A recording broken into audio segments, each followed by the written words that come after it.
Alright guys, welcome back to Assassin's Creed Revelations, and first off, I hate the editing of that music right there, but we are back with Assassin's Creed Revelations. Last time we met, by the way, this is Duccio from Assassin's Creed 2 and Brotherhood, you know, the guy we beat the crap out of twice already. We unfortunately don't beat him up this time around. Honestly, I'm surprised. I thought we killed him back in Brotherhood, but I guess not. Again, we did just use our fists, but... Il diavolo in persona! Stay back! Duccio, a pleasure. Run, buona donna! Run for your life!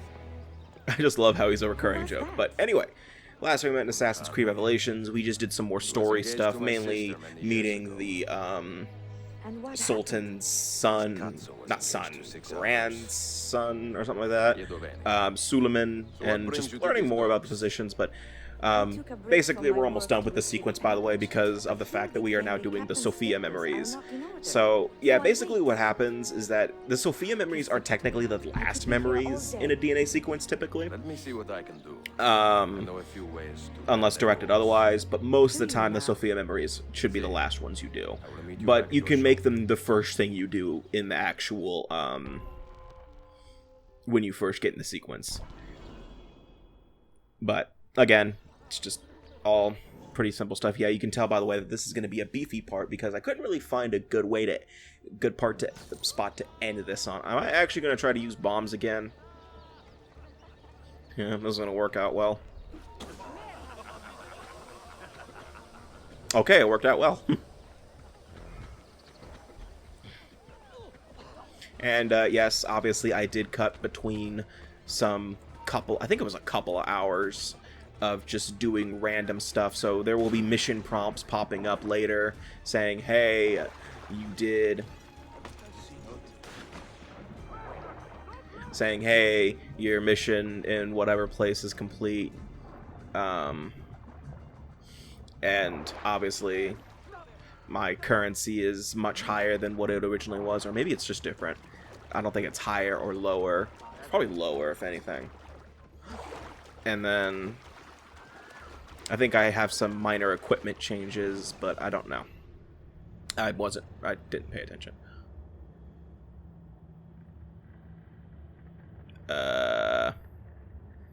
Why am I paused?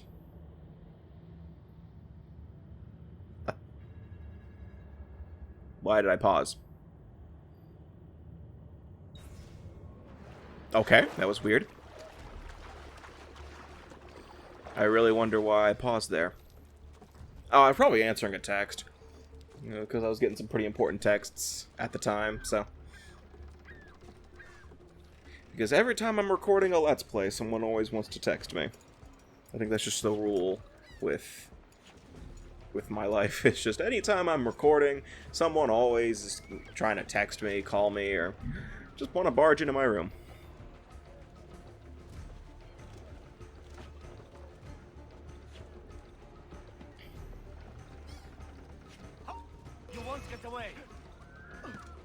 How do you see me?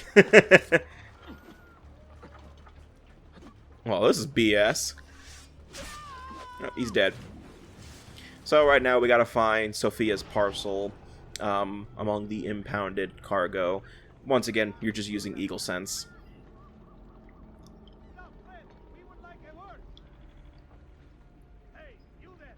Do I not notice that dude standing there?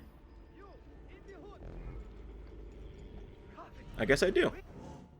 I'm just an idiot. And I shot him. And got detected.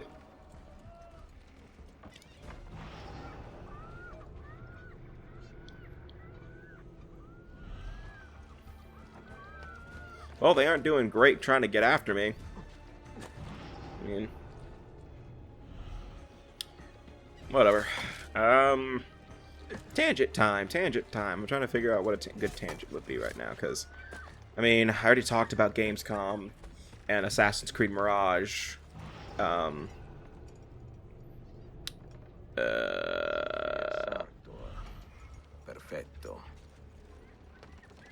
I mean, Gamescom is still technically happening right now.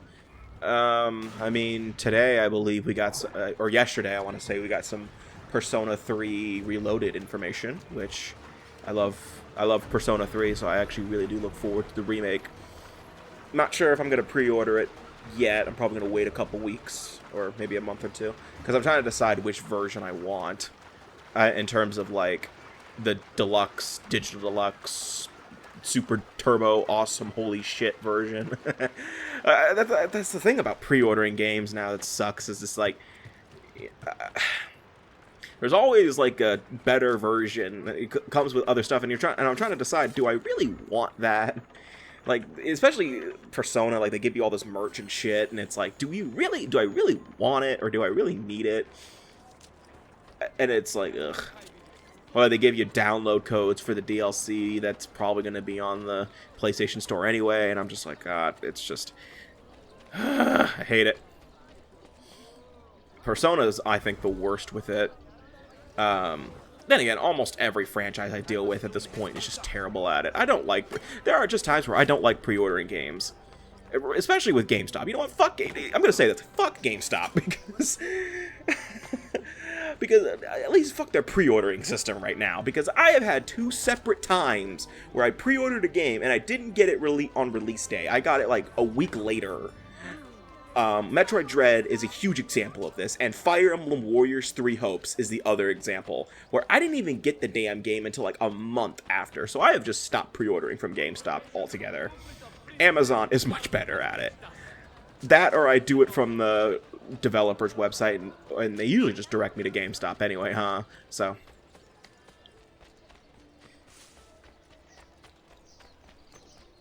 like, it's just like I haven't pre-ordered anything from GameStop since, like, what, 2 years, like, since Fire Emblem, but it's still just, ugh. Because, like, especially with the games I pre-order, the spoilers for those games are going to be coming out, like, the day of. Or, hell, even a week before, because people get download codes for games early, and at least those kind of people who do like the kind of scenes where it's like all blank cut scenes, they at least post a spoiler warning in the thumbnail or something like that. I like those kind of people. But for other Let's Play channels that like just post and like says, like an example I can think of immediately is, yeah, I'm not answering that. The phone number starts with 666. I ain't answering that shit. One example I can think of is this was when God of War Ragnarok came out.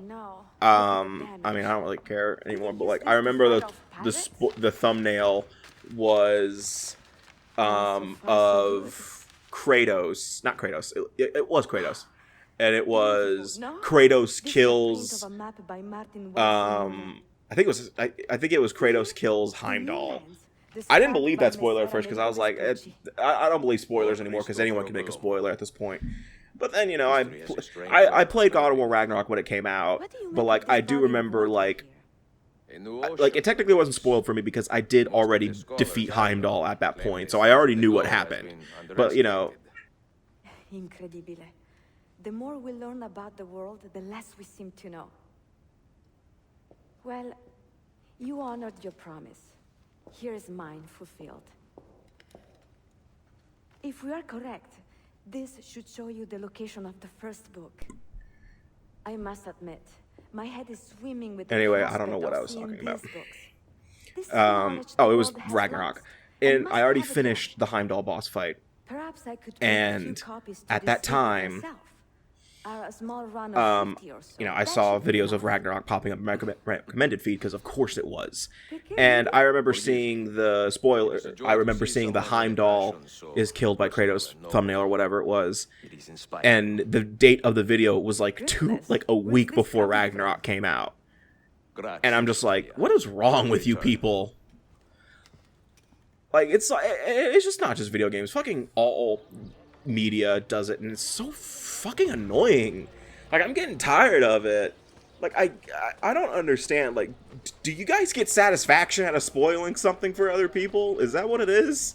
Because you need to find you need to get a better hobby or something. Because it's like, this shit's ridiculous. Like, I've seen people posting spoilers about Endgame, like, the day it released, and just like that. And, like, you know, people in the comments are like, spoilers and all that kind of stuff. And it's not like, and the thing is that Here's the thing. It's like, I don't want to hear the rule of you shouldn't be on the internet if you don't want to be spoiled. No, that's not the problem. The problem is assholes just spoiling stuff. Especially if I'm not actively looking for it. Like, I'm not actively looking, like a huge example of this is Across the Spider-Verse. I'm not actively looking for Across the Spider-Verse content when it was released. If anything, I was avoiding it as much as possible. But, you know, crap just pops up in my feed. And that's just kind of annoying. And it's because people play with the algorithm whenever they want to, I don't know, be an asshole and spoil stuff. Okay, I'm not going for... Okay, no, this isn't a viewpoint. This is the... this is a mandatory book. Because there are instances where you have to look for books by getting on high places and...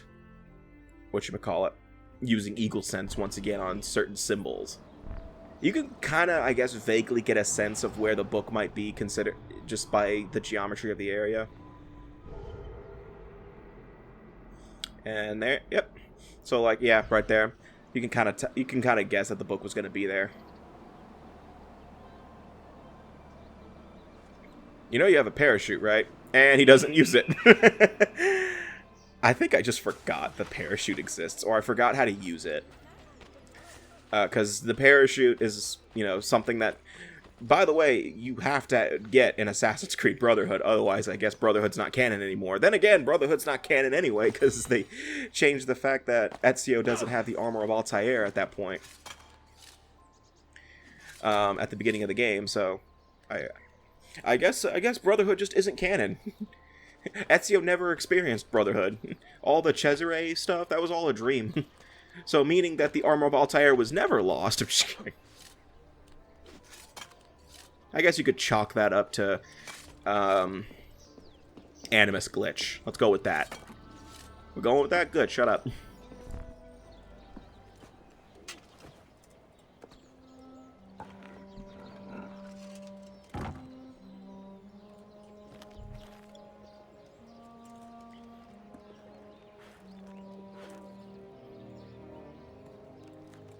I would just love it if the book just freaking deteriorated right in his hands. Just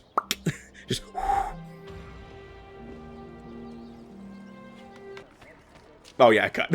Oh, by the way, I cut. Yeah, I just said I didn't want to show you. I did some other stuff in between getting the book and going to the next objective. So, once again, editing has saved the day. That was such a bad cut too. I probably will edit in a fade, but then again, that won't make sense for my commentary if I say I just cut. So I just cut.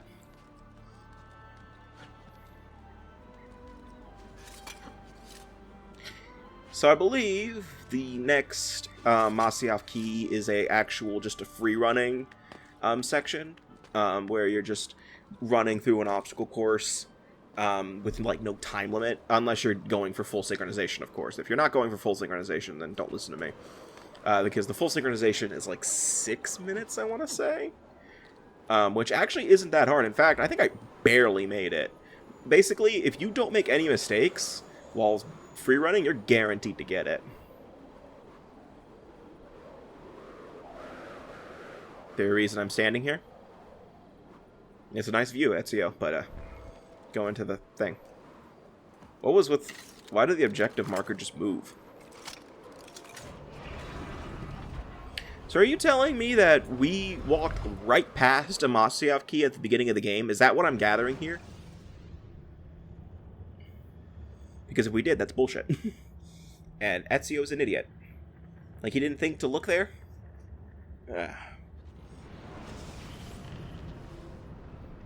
Or maybe this isn't the one I'm thinking of. Maybe it's a different one. Okay, again, Ezio's like 50. That cannot be good for his knees. Then again, it's a superhero landing. Superhero landing should just not be good for you. Yep, this is the level. So yeah, that's why the assassin logo thing disappeared, is because there's no enemies here. You're just free running.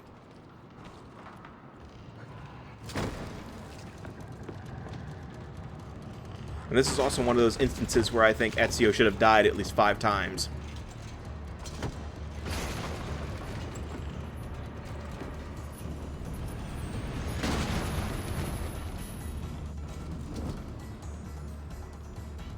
That was one of them. Like, Ezio should have died there. I'm just being straight up. Should have died there. That should have ripped his arm off. Then, and considering it's like the 1500s, yeah, that really should have killed him.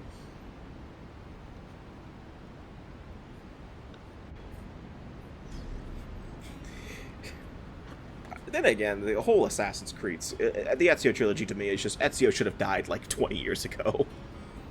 You know, when he got stabbed by Rodrigo Borgia. Anyone remember that scene in Assassin's Creed 2 where he got stabbed right in the stomach? Where in the 1400s, that's basically a death sentence.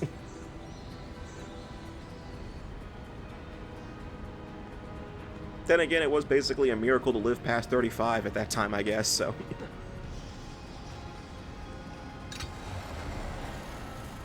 Yay! My mission was successful. And I don't know how to pronounce that name. It's been promoted. And that other guy.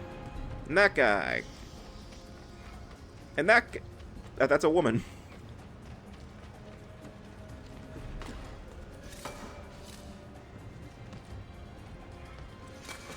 Oh, another thing with the hook blade is that you can extend your jump on those pot things by just pressing the circle button right before you touch it. I never understand the timing, but I get it on my first try like almost every time in this level, so... Maybe I do, and I'm just lying. It's also just really convenient that Ezio has the... Like, imagine if Ezio didn't get the hook blade in this game. Like, this level, this area was designed with the hook blade in mind. And I'm not talking by the developers, I'm just talking about by whoever put this place together. And I know for a fact Altair didn't know the hook blade know about the hook blade. Otherwise, he would have mentioned it in the codex pages. Unless he didn't, we just didn't see it. I mean, then again, the motherfucker can put freaking guns in the hidden blade and poison in it. So it doesn't stretch far beyond belief that he would have figured out how to do a hook blade. I mean, again, it's 2 parts, the hook and the blade. That was stupid of you.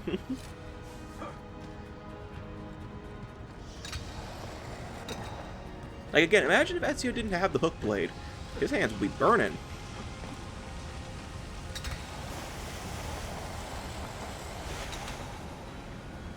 Is this one of those instances where Ezio should have died? No, okay. That was just a really cool shot. They wanted to show you how epic it is in here.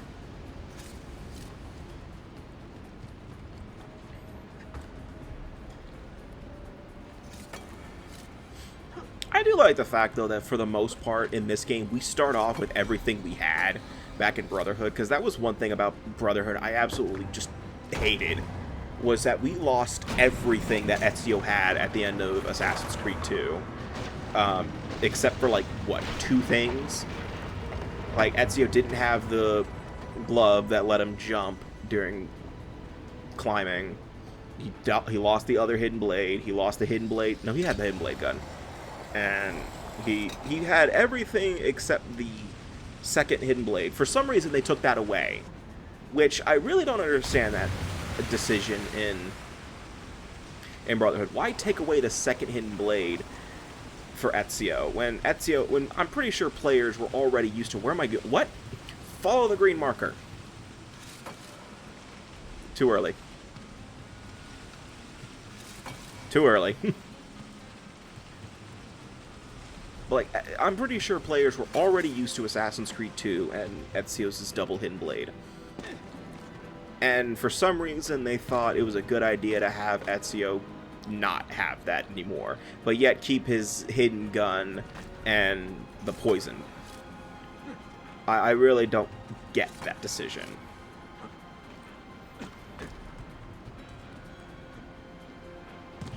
Man, I really suck at this game. Jump.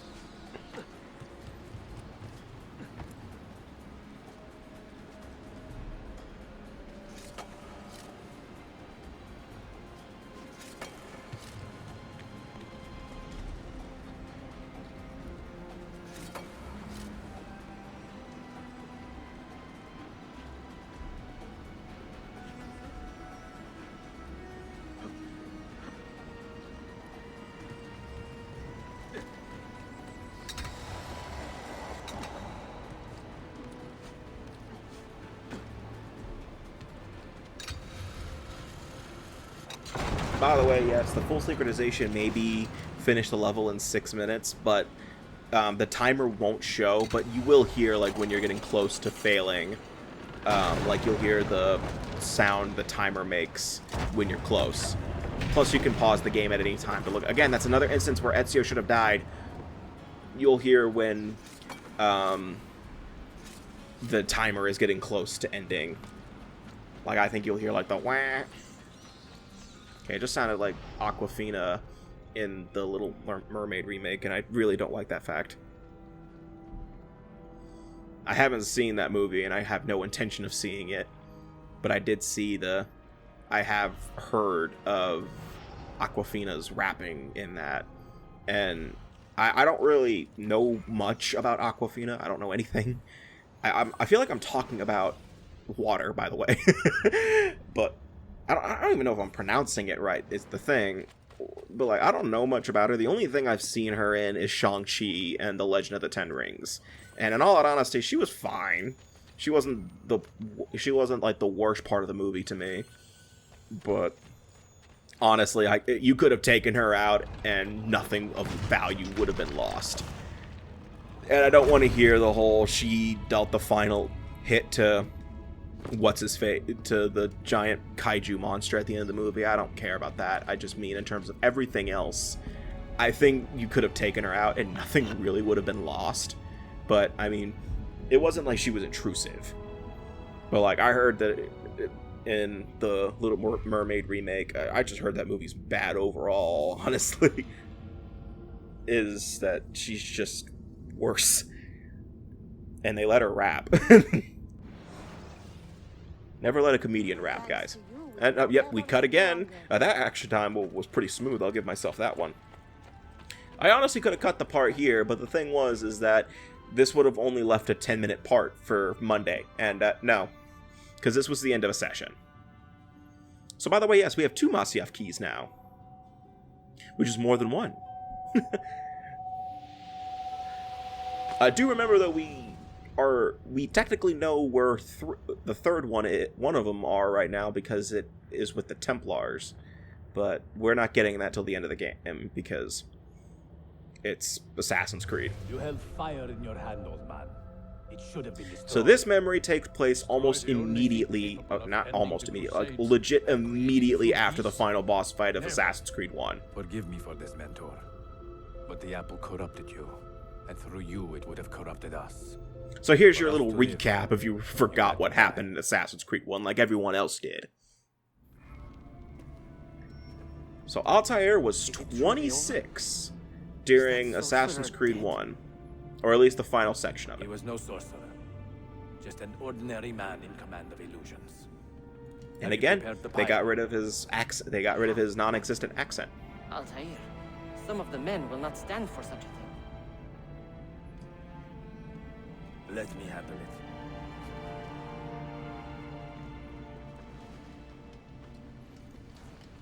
So yes, Altair is going to burn. Well, thank you for spoiling what happens later in the mission.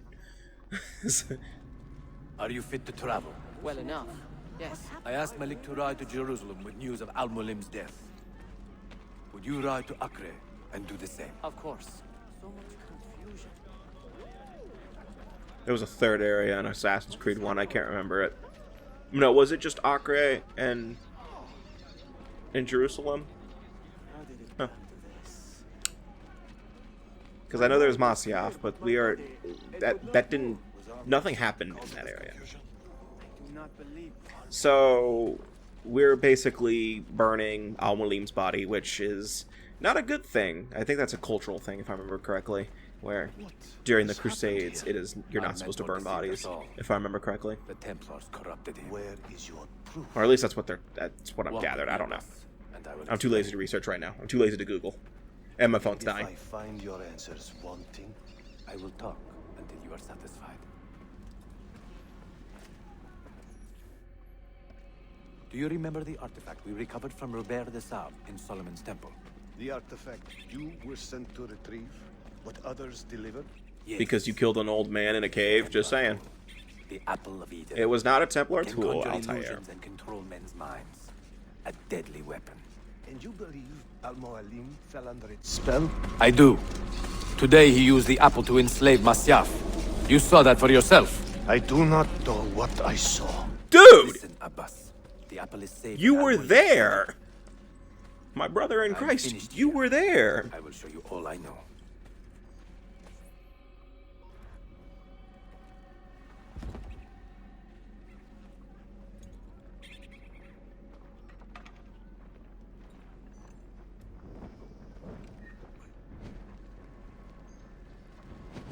Altair! No! I must know that he cannot return. But this is not our way. To burn a man's body is forbidden. Defiler! Hear me out. This body could be another one of Al-Mualim's phantoms. I must. Okay, so it must be a cultural thing because someone that's not an assassin just yelled that he was Defiler. So, You bend the rules to suit your whims. Well, that or it was an belittling assassin and and I'm just humiliating missing it. those around you. Restrain him!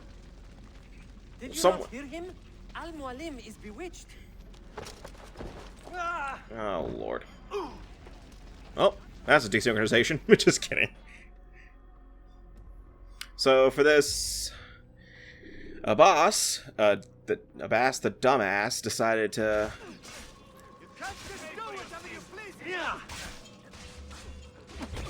So, for this, we have to actually just disarm the assassins. We can't kill them.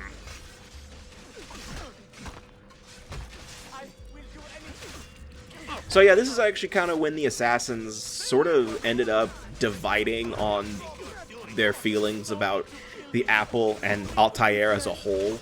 Because, spoiler alert, Altair takes over as mentor after Al-Mualim's death. Because I don't know why Altair, he just did. And with Altair keeping the apple, people, you know, What did I tell you, Altair? he has infinite power. Abbas, stop!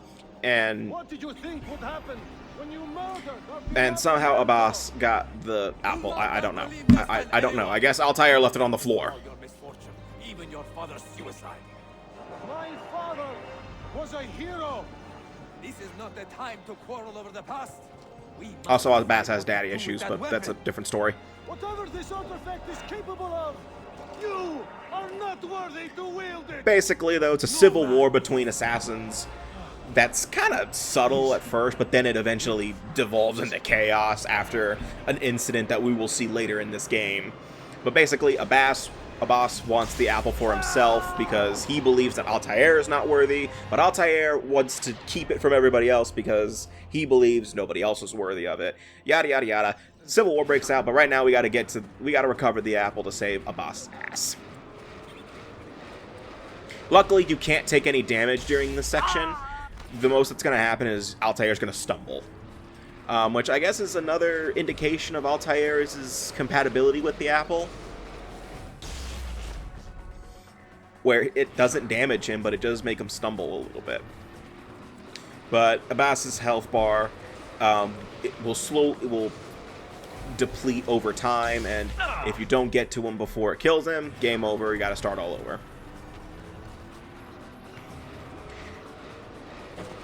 But one thing you want to do is make sure you're not climbing when the apple is about to do the burst attack, because basically you'll fall off. So make sure you're standing on solid ground. You'll know when it's about to do that, like, yeah, it's about to do the burst attack just by the audio cues. Listen for the audio, and you'll be fine. Luckily, it gives you plenty of platforms to just stand on.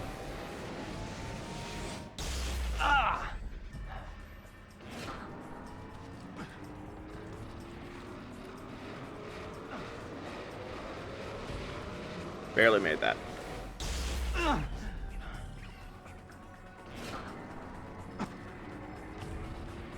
And then we take the apple back. That's ours. What was that? Are they dead? Forgive me. I did not know. I don't know why you're saying forgive me, because you're going to become a pain in the ass in like 2 minutes. Have you anything to teach us? Or would you lead us all to ruin? Yeah, so basically Altair spends the rest of his life studying the apple because, of course he does. Because that's... And plus that's what we knew from Assassin's Creed 2. Because, again, that's what the Codex pages were based off of, was the fact that Altair was studying the apple. But, yeah. Altair. Barely 26, and already a Grandmaster in command of a divided order. How does one cope with such responsibility and unlimited power? Well, ask Palpatine. He did pretty good with that. I'm just kidding. Well, he did scar himself and die, but that's besides the point, I guess. Well, that's the end of the sequence. Why is there still a minute left in this part? I might do something before I actually end the part. Well, there's no cutscene that takes place in a minute. Yay! I got a trophy! I've made the acquaintance. Oh yeah, right. I forgot about these. Named Suleiman. He's a clever young man with a fortitude uncommon for his age. On his suggestion, I will be investigating some wayward Janissaries who may be in league with the Templars. With luck, they will lead me straight to the core of the Templars' leadership. Meanwhile, the Venetian Sophia Sartor continues to help me find the hidden Masayf keys. She is a diligent woman, full of passion and vigor, and I enjoy her company immensely. But I dare not tell her the purpose of my stay here, nor of my true vocation. Those who do not volunteer in our struggle should not be forced to fight it.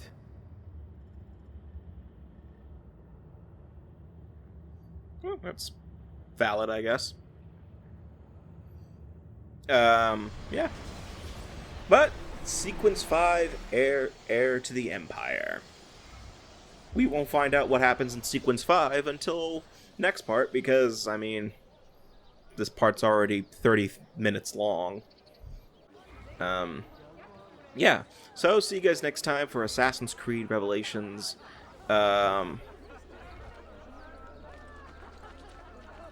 Hold on, I just want to...